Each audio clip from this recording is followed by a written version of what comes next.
Hey guys, welcome back to our YouTube channel Financeable. Today in this video, let's learn about how to add pin code on Melbet. So let's get started. For that, let's get into Melbet app. So here it is.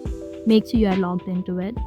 Now click on this menu icon in the bottom right and click on settings icon on the top right. Now over here under security, we can see this option that is pin code and biometrics. So let's tap on that and simply click on activate pin code. Now you need to enter a 4-digit pin code here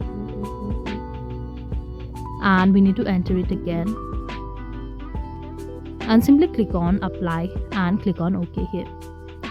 So the pin code is added and activated. To change it, you can simply click on change pin code and enter old, new, and finally repeat the new to change it.